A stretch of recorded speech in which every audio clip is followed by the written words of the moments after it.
देखिए, दिल्ली की सरकार जिस तरह से शिक्षकों पर कुठाराघात कर रही थी और रातों रात 5,000 से ज्यादा टीचरों का उन्होंने ट्रांसफर कर दिया था, उसका भारतीय जनता पार्टी ने विरोध किया था।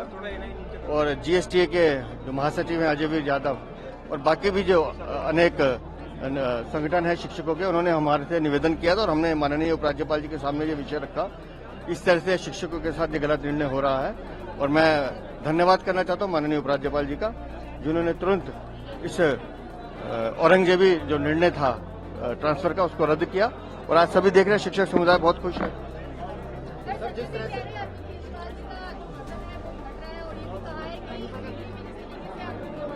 मैं संजय सिंह की इस बात से सहमत हूं कि अरविंद केजरीवाल का राजनीतिक वजन घट रहा है और शराब घोटाले में जो उन्होंने चोरी की है, जो भ्रष्टाचार किया है, तो उसका पश्चाताप तो उन्हें करना पड़ेगा और संजय सिंह को बताना चाहिए कि वो करोड़ों रुपए की जो शराब नीति बदलने में फेल हुआ है, उसके सूत्रधार तो अरविंद केजरीवाल ही हैं। बिल्कुल फर्क पड़ रहा था। शिक्षक और टीचर का जो संबंध है वो एक तरह से माता पिता और बच्चे का संबंध होता है और बच्चों के दिमाग और उनकी शिक्षा पे भी असर पड़ रहा था। लेकिन दिल्ली की सरकार ने शिक्षकों को एक इवेंट मैनेजर के रूप में इस्तेमाल किया है। पिछले कुछ समय से लगातार शिक्षा कम और इवेंट मैनेजमेंट के काम ज्यादा हो रहे हैं, जिसका हम लोगों ने विरोध किया और मुझे खुशी इस बात की कि माननीय उपराज्यपाल जी ने उस निर्णय को बदलने का सराहनीय प्रयास किया। संजय सिंह को चिंता होनी भी चाहिए क्योंकि अरविंद केजरीवाल का राजनीतिक वजन तो कम हो ही रहा है। दिल्ली में जिस तरह से भ्रष्टाचार की सरकार चल रही है और शराब नीति मामले में जिस तरह से दिल्ली को लूटा गया और अरविंद केजरीवाल उस पूरे मामले के सूत्रधार हैं, तो विषय न्यायालय के सामने है, निर्णय भी सबके सामने होगा। बोलिए भारत माता की।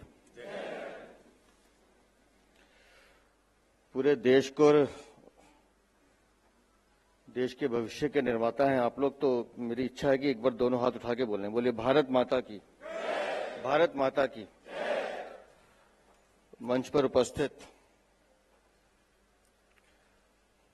हमारे सांसद भाई योगेंद्र चंदोलिया जी, बहन कमलजीत शेरावत जी, मेरी छोटी बहन बांसुरी स्वराज जी, श्री राजवीर छिकारा जी, ओएस ढाका जी, आरएम मोहल्ला जी, श्री राजपाल कसाना जी, मेरे मित्र भरत अरोड़ा जी और आप सबके नेता और हम सबको भी लगातार जगाने वाले अजय वीर यादव जी और उपस्थित सभी सम्मानित शिक्षक बंधुओं।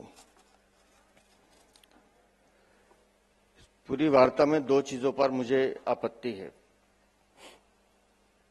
जिन सज्जन ने कहा कि वीरेंद्र सचदेवा कृष्ण के रूप में आए और हम सुदामा हैं, तो मैं ये करेक्ट करना चाहता हूं कि शिक्षक से बड़ा इस दुनिया में मैंने किसी को नहीं माना है, तो मेरे लिए तो कृष्ण भी आप ही हैं और हमारी भूमिका सुदामा की तरह हो सकती है क्योंकि हम लोग आपसे सीखने का काम करते हैं। सर्जिकल स्ट्राइक का जिक्र किया कि योगेंद्र चंदोलिया जी को किसी ने संदेश दिया कि आपने सर्जिकल स्ट्राइक कर दी, तो वो भी ठीक है क्योंकि जब सर्जिकल स्ट्राइक हमारे जवान कर रहे थे, उस वाहन की चालक महिला थी, तो दो बहनें यहां बैठी हैं जो उसको चला रही थी।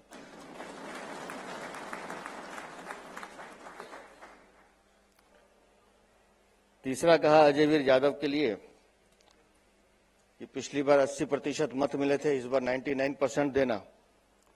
तो मैं सोच रहा था शायद 1% इसलिए रखा है कि शायद नजर लगाने के लिए काले टीके की जरूरत होती है, तो वो छोड़ दिया है।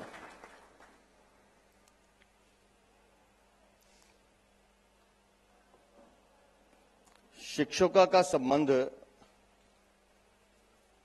बाल्य जीवन से अगर बालक के मन पर आता है और कैसे पूरे परिवार के साथ आत्मीयता बंधती है, उसका एक जीता जागता उदाहरण यहां इस सभागार में है। हम 5 भाई हैं और मैं सबसे छोटा हूं। हम पांचों भाई एक टीचर से पढ़े, स्वर्गीय श्री दीननाथ अरोड़ा जी, जिनके पुत्र भरत अरोड़ा जी मंच पर बैठे। अब आप समझिए कि उनका कितना प्रभाव हमारे पूरे परिवार पर है, क्योंकि हम पांचों भाई उनसे पढ़े हैं। इसलिए मैंने कहा वो मेरे मित्र हैं, मेरे गुरु भाई हैं वो। तो इसी तरह से जब आप भी जहां जहां आप शिक्षा का प्रवाह करते हैं तो आप सिर्फ एक बच्चे को नहीं पढ़ाते, आप पूरे परिवार को साथ बांधते हैं। उस परिवार में भी आपके व्यक्तित्व का असर उस बच्चे के माध्यम से जाता है। इसलिए मेरे गले ये बात नहीं उतरती थी कि 10 साल हो गए इसलिए ट्रांसफर कर दिया जाए। शिक्षक अगर खुद चाहता है कि मुझे कहीं जाना है, उसका कहीं घर बदल गया है या उसके परिवार के कारण कोई समस्या, तो उसके लिए एक पॉलिसी बननी चाहिए। या जो शिक्षक रिजल्ट नहीं दे पाता किसी भी कारण से, उसके लिए कोई पॉलिसी बननी चाहिए। लेकिन इसलिए हटा देना कि आपको 10 साल हो गए, मैं इस बात से कतई सहमत नहीं। और यही एक बात थी जिसने अजय वीर यादव की, जिसने मुझे इस बात के लिए प्रेरित किया कि ये कोई कारण नहीं हो सकता कि इन शिक्षकों का ट्रांसफर होना चाहिए। और इस तरह से करने का कोई कारण भी नहीं था। चुनाव से पहले शिक्षकों का तबादला, हम राजनीतिक लोग हैं इसलिए राजनीतिक भाषा में बता रहा हूं, मैंने इसे एक उद्योग के रूप में लिया कि कैसे दिल्ली के चुनावों में मैं इनका शोषण कर सकूं, इसलिए मुझे इतने ट्रांसफर करने हैं। ये इस सरकार की साजिश थी, ये सरकार की सोच थी। कैसे रातों रात 5,000 टीचर आप ट्रांसफर कर सकते हैं?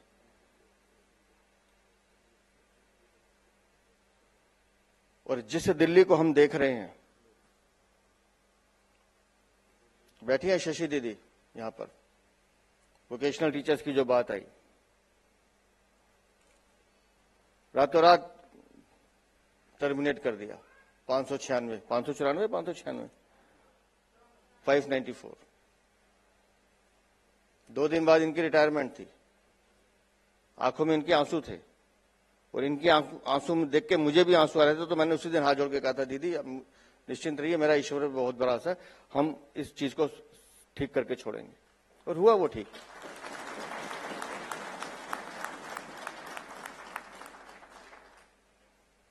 आज ईश्वर ने एक मौका दिया है कि भारतीय जनता पार्टी के कार्यकर्ता के रूप में मेरे पास एक दायित्व है, लेकिन मैं बहुत ईमानदारी से बता रहा हूं, सीताराम बाजार के 84 घंटा एक जगह मंदिर है, उसके सामने एक नगर निगम का स्कूल है, उसमें पढ़ाई की है मैंने।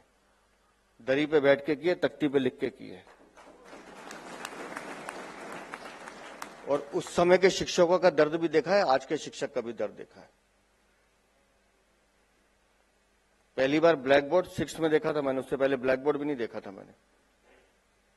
अंग्रेजी भी 6ठी में आके सीखनी शुरू की थी, 5वीं तक नहीं होती थी। और कैसे 15 पैसे बचे बस के किराए के, सीताराम बाजार से दरियागंज स्कूल जाना होता, कमर्शियल स्कूल में मैंने 12th तक पढ़ाई की है। तो उस 15 पैसे को बचाने के लिए 3-3.5 किलोमीटर पैदल जाता था बस्ता उठा के। उस समय वो टीचर हमें हाथ पकड़ के लेके जाते थे। तो वो दर्द जो एक दिल्ली वाला समझ सकता है, वो दर्द मेरे मन में है। इसलिए मैं जानता हूं कि दिल्ली का दर्द क्या है। इस दिल्ली में एक ऐसी सरकार चाहिए जो दिल्ली के दर्द को समझे। ऐसी सरकार नहीं चाहिए जो चैरिटेबल ट्रस्ट या एनजीओ चलाती हो। क्या मतलब है एसएमसीज का, मुझे समझ में नहीं आता। प्रिंसिपल्स के ऊपर आप एक अपना कार्यकर्ता चौधरी इसलिए बिठाना चाहते हो कि आपको वसूली करनी है। आप टीचर्स को बाहर, स्कूल के बाहर अपने वॉलंटियर्स खड़े करके पेरेंट्स को इसलिए उकसाते हो कि किसी टीचर के खिलाफ बोले और हम जाके उनसे वसूली करें। ये काम है क्या सरकार का? शिक्षा एक माध्यम है एक ऐसी पीढ़ी को तैयार करने का जिसने पूरे भारत का भविष्य बनाना है। आप उन बच्चों का निर्माण करें जो आने वाले कल के नरेंद्र मोदी, जवाहरलाल नेहरू या महात्मा गांधी बनने वाले।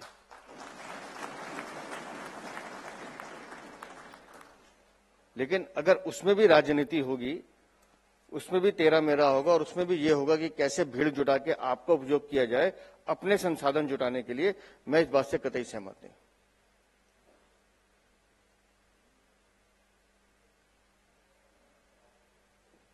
और मैं बधाई देता हूं अजय वीर यादव को, समय समय पर ये हमें बताते रहते हैं कि यहां यहां गलत हो रहा है। और हमारा प्रयास आज भी है, आगे भी रहने वाला है, इसी तरह से रहने वाला है कि आपके किसी भी, आपके स्वाभिमान के साथ, आपके अधिकारों के साथ किसी भी तरह का कुठाराघात ना हो, ये निश्चित करना हमारा भी, भारतीय जनता पार्टी का भी, हमारे सभी सांसदों का काम है।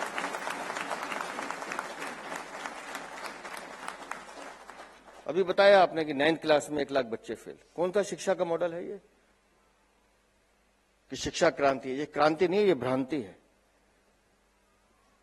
अगर 9th क्लास में 1 लाख बच्चे फेल होने हैं, 8th क्लास में 46,000 से ज्यादा बच्चे फेल हुए हैं और 11th क्लास में 50,000 से ज्यादा बच्चे फेल हो रहे हैं, तो आप समझ लीजिए कि दिल्ली की सरकार क्या कर रही है।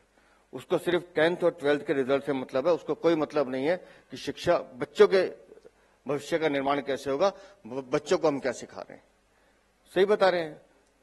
अगर 7 सब्जेक्ट होने के बाद 4 आपको क्लासेस मिल रही हैं पढ़ाने के लिए, तो कैसे पढ़ा पाएंगे आप?